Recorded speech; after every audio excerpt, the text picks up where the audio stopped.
Sa présence seulement a créé des problèmes de perte tout autour aux gens qui étaient tout autour. Il y a des gens qui sont sous des lois de malédiction qui sont comme des Jonas. Quand il entre dans ta vie, ce sont les pertes qui commencent. Au moment où tu as vendu anormal,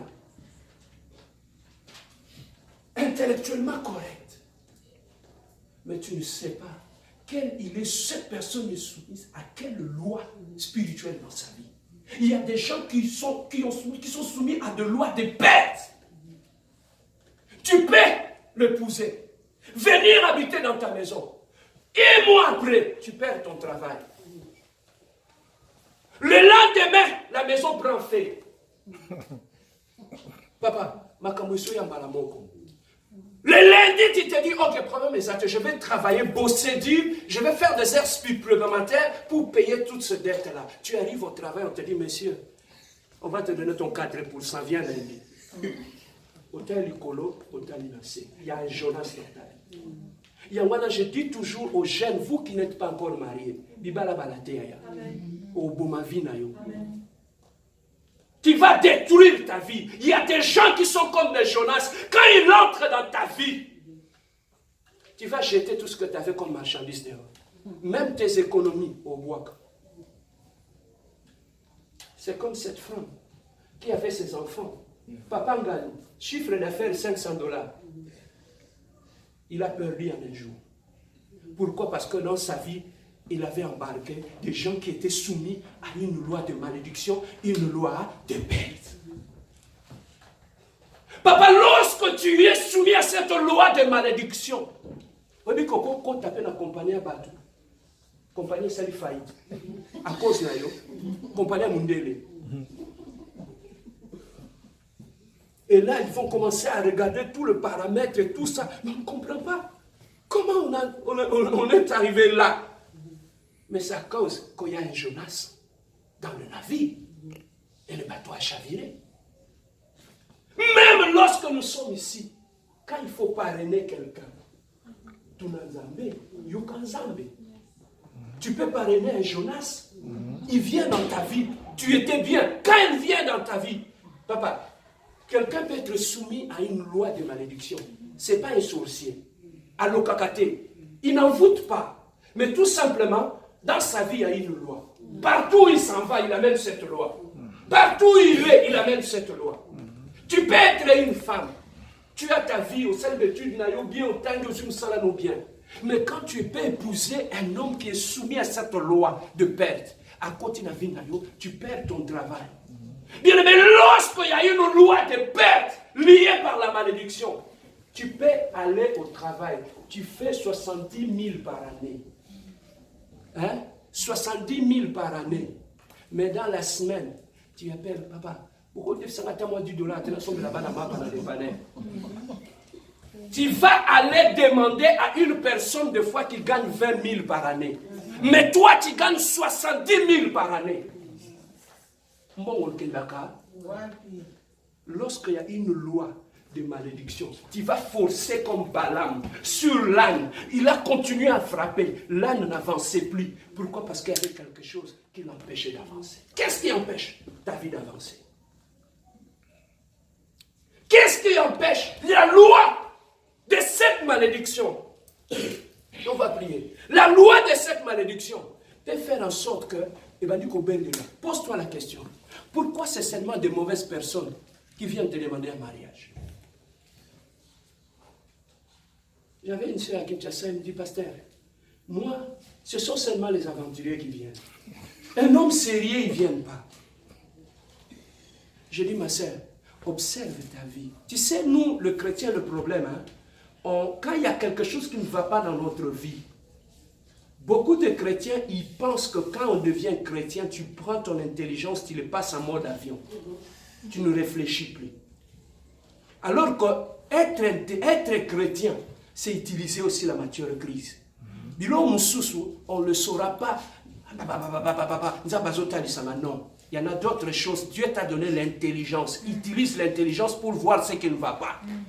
Tout ne se révèle pas par la vision. Je vis des visions, je vis des prophéties. Non. Dieu t'a donné l'intelligence. Ça, la matière grise.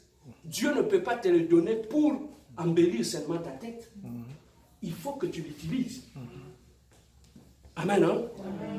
Voilà pourquoi le pasteur qui ne sont pas instruits, il peut te donner des visions, ils peuvent te donner des prophéties. Mais il ne saura pas t'amener dans une dimension de réflexion qui vont t'aider à aller découvrir ce qui ne va pas dans ta vie.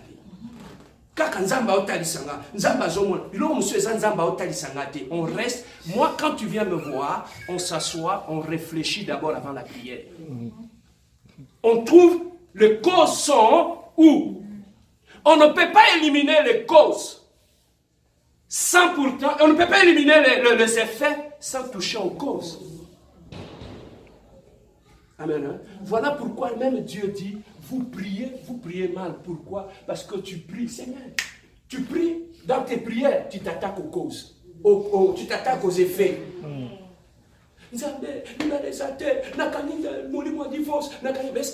Qu'est-ce qui a fait que mon divorce ça n'a vie? Tu t'attaques dans mon divorce, mais tu laisses la cause est là. C'est ça qui fait que le problème est toujours là.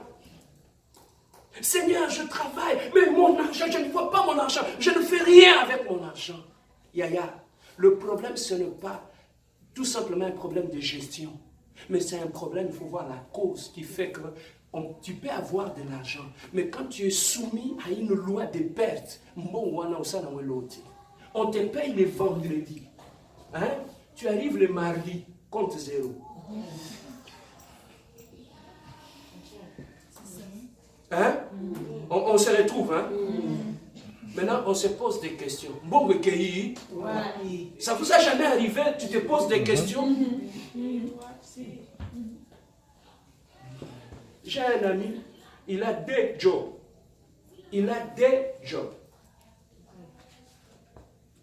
Mais chaque fois, tu attendras, pasteur, $10 à carburant. Mais il a des jobs. Je dis, mon frère, est-ce que tu ne peux pas réaliser que... Fais un peu un bilan sur ta vie.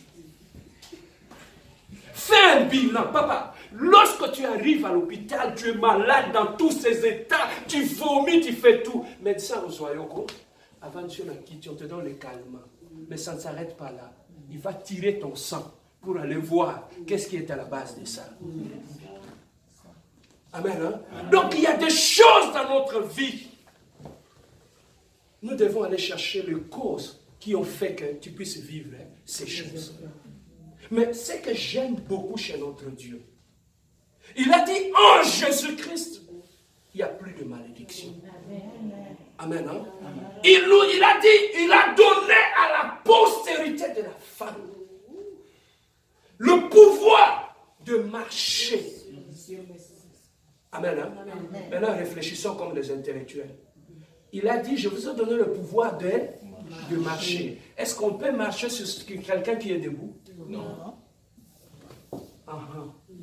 Pourquoi Dieu nous a dit de marcher? On ne peut que marcher sur quelque chose qui est déjà à terre. Donc ça veut dire que ton ennemi, celui qui combat ta vie, Dieu l'a déjà mis à terre.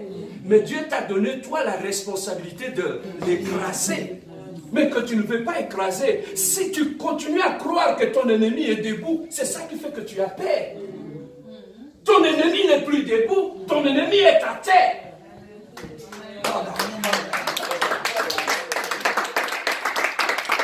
C'est déjà un ennemi qui est vaincu. Mais c'est à toi seulement. Papa, Dieu, s'il t'a donné l'intelligence, la capacité de réfléchir pour trouver la solution à un problème, Dieu ne te parlera pas, Dieu n'agira pas. Quand tu pries, tu sens que Dieu ne parle pas, n'agit pas. Ça veut dire que vous avez utilisé ma haine. Est-ce que je peux avancer? Amen. Dieu, il y a des choses dans la vie. À un problème spirituel, il faut une solution spirituelle. Mais à un problème normal, Dieu va te demander d'utiliser ta tête. Il y a toujours sambela, et on est en train de tirer ailleurs alors que l'objectif est ailleurs.